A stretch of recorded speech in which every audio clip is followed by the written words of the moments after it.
like to thank you for a great show. You always do a great job. I'm very proud to work with you, seriously. Thank you. Thanks to Evolving Artists for having us. Yes, they do a great job hosting the events, especially here at the ABC complex. So first I'm going to start out. I want you to tell everybody who's the Wildcat of Halloran.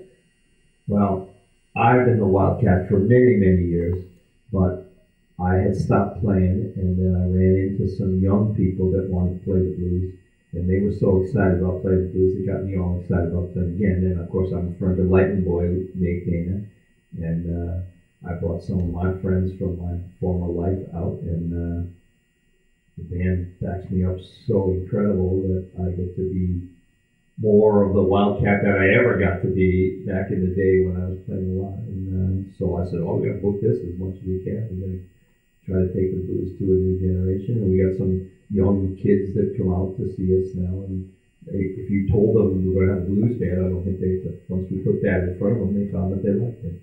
Yeah, they do enjoy it. I have noticed that the younger people are getting into the blues. They also like shots. I don't know if you know that. The young people really like. I am quite proud of the Halloran. That is one of my favorite things.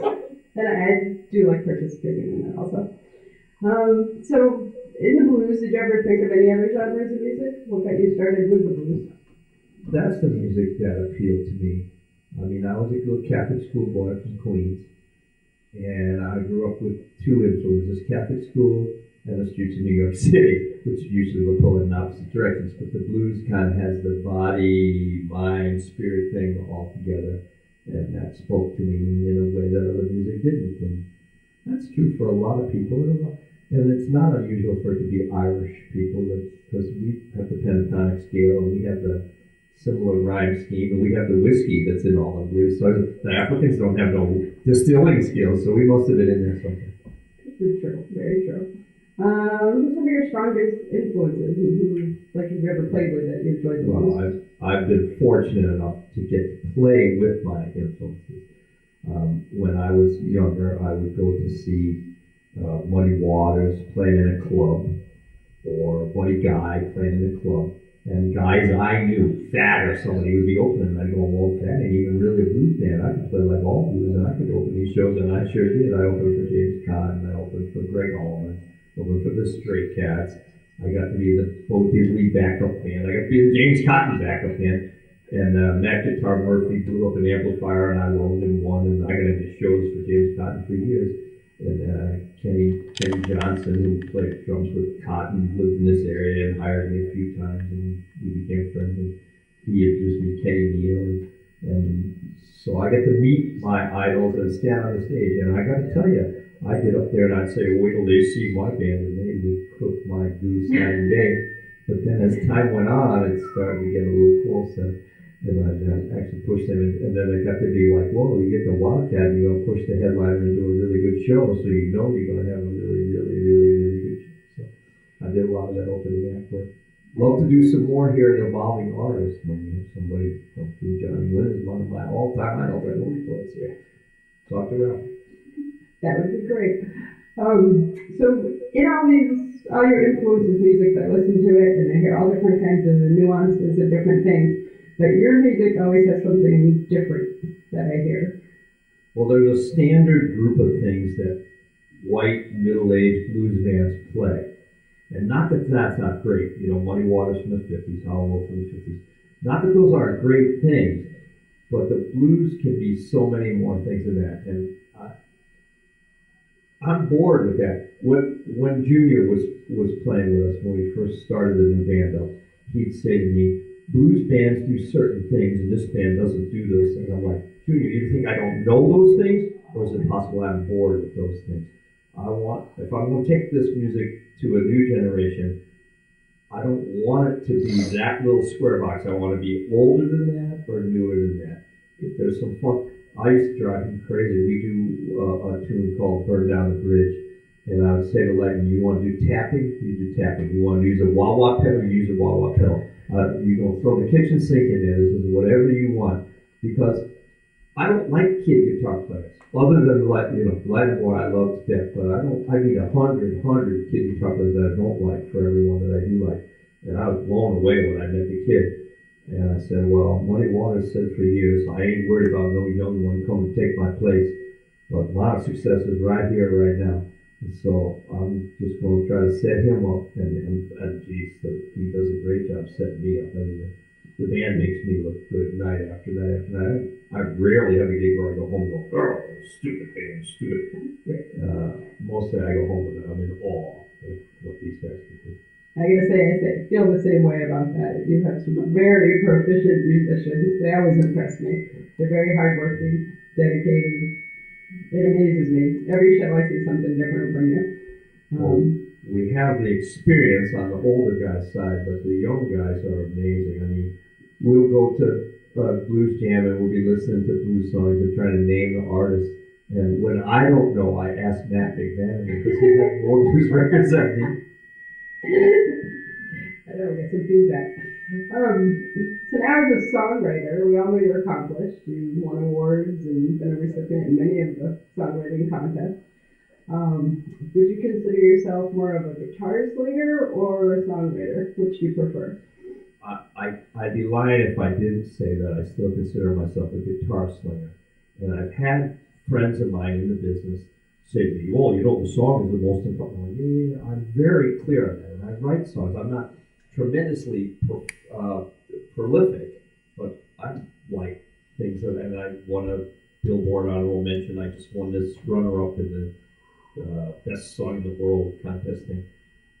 But when I go to a club for the first time, I walk into their blues jam, and I walk on the stage, and I set the guitar on fire if I can, not literally, like tonight, and then I say, why don't you call up that club? I think they're going to be ready to hire us.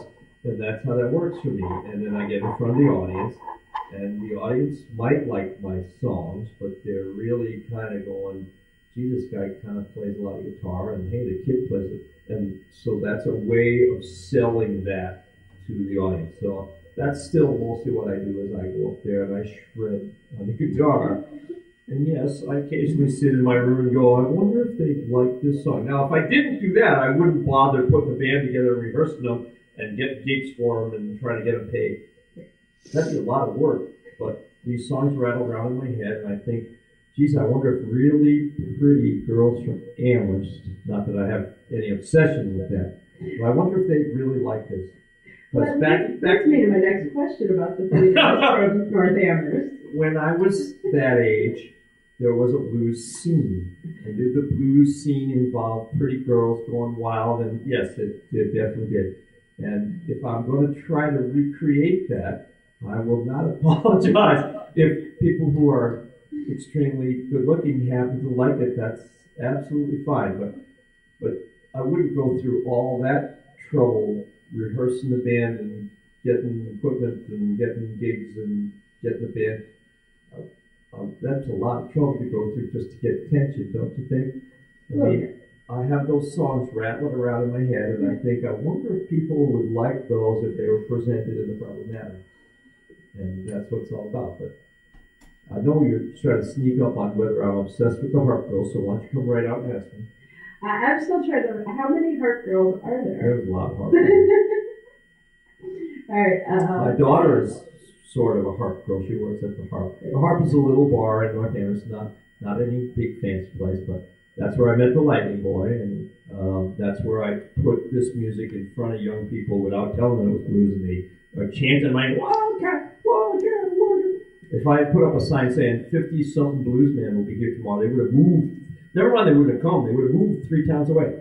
But they're up there, and so my wife is HARP Mama. Lightning Boy's girlfriend is HARP Sister number 1. You probably heard her sing tonight. My daughter, HARP Kitten, or HARP Daughter.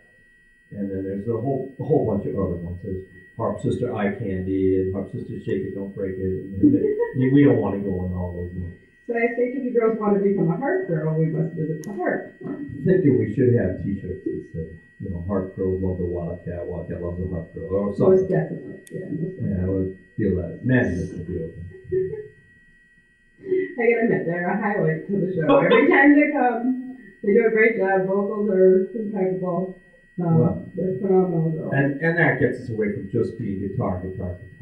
Yeah, definitely. I like my songs, and I don't apologize for that. But It's a lot of guitar stories. That's why we brought Johnny tonight, is because Yeah, he's phenomenal. incredible. Yeah. Yeah. And it breaks up, another instrument. Yeah, definitely huge to hear him play all the time. That's like amazing to add into the band. I do like that. So what else you got there, man? All right, I have a question for you. All these years of playing, what are some of the, other than the Halloran, what are some special skills you would acquire? Special skills that I would Like acquire. the coolest thing, anything you've created, come up with, that's just yours. That's just, geez, I don't know. I have to admit, honestly, that I steal from the people that I idolized growing up. Somebody came up to me one time and they said, I just saw Albert Collins, and what is he, the king of the polyester or what? And I'm like, well, white guy blues fans wear a narrow tie and a pork pie hat. I've been playing with blues guys my whole life, and they don't dress. I don't know what year they stopped dressing like that. It had to be around World War II. So, other than the Halloran, that's pretty much my only strategy. Now, I tell you one quick Halloran story. Hey, is there anything you can't slide down a guitar? We're not going there now. Come on now. I'm a Catholic schoolboy. You put me changing sin in my path here. But this is a true story. I'm playing one night at UMass with Cup Coda, the guy who wrote Smoking in the Boys Room.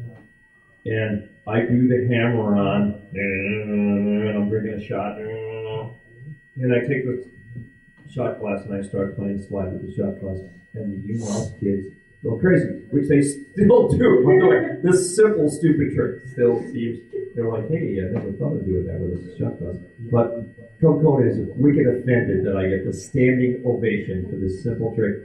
When he goes on stage, he takes the guitar off, he holds it at arm's length with the strap off over about here. He starts playing the hammer on it, and he starts drinking a tall boy bottle of beer. He drinks the whole thing while he's still playing over here. And he looks over at me like, what do you do about that, stupid Wildcat? And I'm like, well, I didn't write no stupid song about smoking in the boys room.